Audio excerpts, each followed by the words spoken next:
Stability of carbocations. Carbocation एक reaction intermediate होता है। इसके पास 6 वैलेंस इलेक्ट्रॉन्स और एक पॉजिटिव चार्ज होता है। अब क्योंकि इसका ऑक्टेट कंप्लीट नहीं है, इसके पास एक पॉजिटिव चार्ज है, तो इसकी इलेक्ट्रॉन डेंसिटी घट गई है। तो कुछ करके इसकी इलेक्ट्रॉन डेंसिटी नॉर्मल तक लानी पड़ती है। तो अगर कार्बोकेटाइन के इन 3 बॉन्ड्स पर ऐसे ग्रुप्स लगा दिए जाएं जो कि इस कार्बन पर इलेक्ट्रॉन डेंसिटी बढ़ा दे, तो ये मॉलिक्यूल स्टेबल बन जाएगा। ऑब्वियसली हम जानते हैं कि ऐसा काम सिर्फ प्लस आई ग्रुप्स ही कर सकते हैं।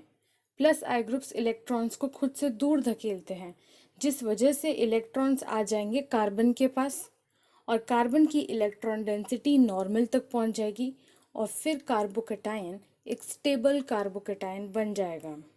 यानी कि ग्रुप जितना ज़्यादा प्लस आई इफेक्ट दिखाएगा उतना ही स्टेबल उसका कार्बोकेटाइन बन जाएगा।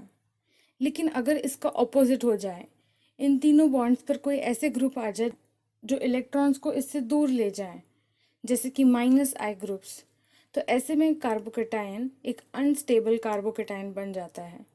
यानी कि जितना ज़्यादा माइनस आई इफेक्ट होगा उतना ही अनस्टेबल कार्बोकेटाइन होगा। तो stable carbocation is directly proportional to plus I effect and inversely proportional to minus I effect. इसका एक एग्जाम्पल देखते हैं। सपोज ये 4 मॉलिक्यूल्स है। अब इन चारों में से इस मॉलिक्यूल पे 3 CH3 ग्रुप्स है।